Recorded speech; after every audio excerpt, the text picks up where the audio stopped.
The second thing about missional thinking is this: we see the church differently. We see the God as missio Dei. Well, we see the church as participatio Christi. I don't know about you, but I always figure a doctrine's never worth its salt unless it's Latin. We see God differently. We see him as the missio Dei. We see the church differently. We see it as participatio Christi. What is the church? But the gathering of the redeemed ones sent to participate in the work of Jesus in this world, which I think is something that Dave referenced earlier. But what does it mean to be the ecclesia, the called out ones? It is actually to go forth as salt and light in this world. Not to huddle, not to gather, and not to pour most of our energies and most of our times and indeed most of our money on serving ourselves or our loved ones. Participate in what Jesus is doing in this world. You will be astonished by what you will discover.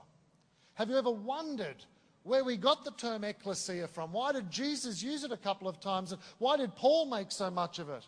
I mean, it's not a Christian term. It's not invented by Jesus or by Paul. It was a term that was in usage beforehand. They pick it up and they take hold of it. That'll do. That pretty much describes what the followers of Jesus will be like. And then Paul adds to that. There's no question about it. But it's very interesting to go back and seek to discover what's the raw material with which they began.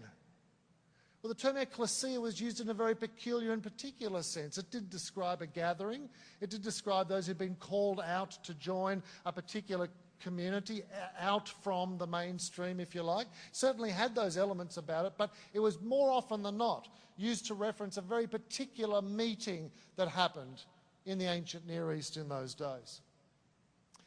In Jesus and Paul's day, whenever a village got big enough to have to keep its children and livestock safe, it would put a wall around it. And whenever I heard about walled villages, I always used to think of Lord of the Rings, you know, gigantic walls and vats of boiling oil, and it was just like a little brush fence, I think. Kept the kids safe, kept the animals in at night. The entrance to the village through the brush fence was called the city gate. Again, don't you think that should be like a big arched kind of thing and very elaborate? No, it's just an opening in the brush fence, basically.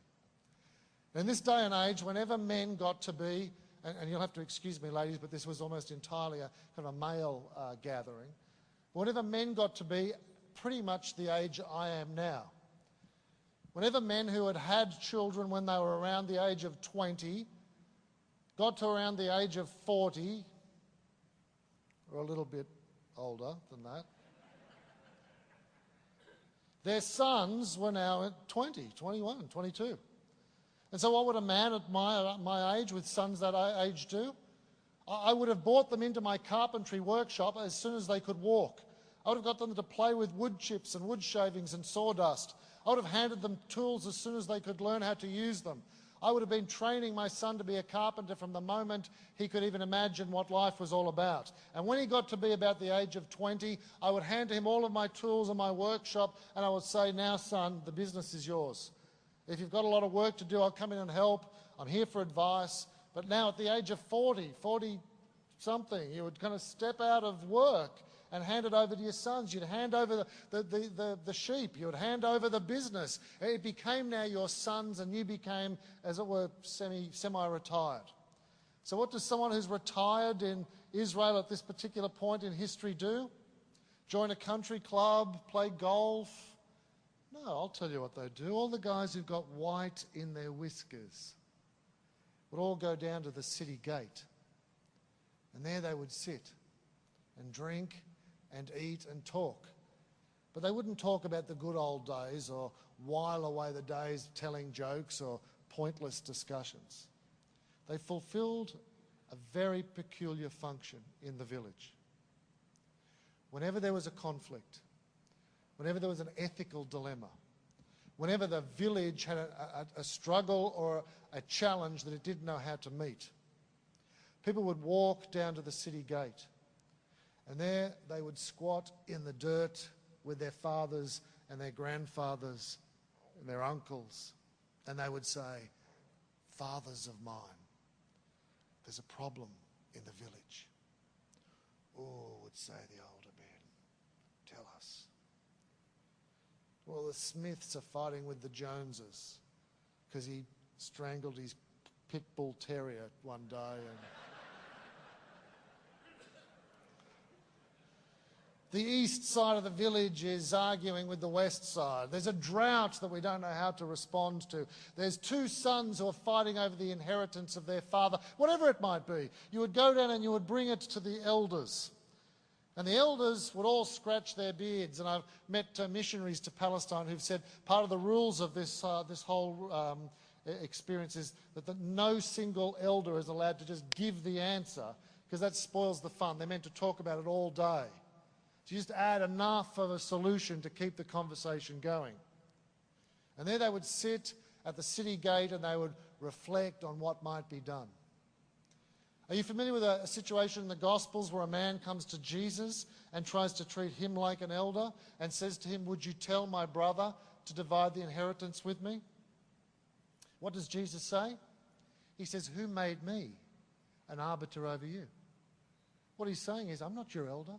I don't live in your village. I don't have to deal with your brother. Who put me in charge of this? And then turns to the crowd and tells them a story. I know you're familiar with this, right? What's the story he tells? The story about a man who has a bumper crop and has now more wealth than he knows what to do with. And faced with this extraordinary dilemma of being rich beyond his imagining, in Jesus' story the man says, "I know what I will do. I will tear down my barns and build bigger ones and sit back and take it easy. I can eat, drink, and be merry." You're not much on nodding when I ask you questions, but you've heard this story before, right? Anyone listening to that story would have known immediately what was wrong with it. You see, when a man had a bumper crop and now had more money than he knew what to do with, what's the first thing that man would do? He would go down to the city gate. He would squat in the dirt and he would say, "Fathers of mine, I've got more money than I know what to do with. I've had a bumper crop.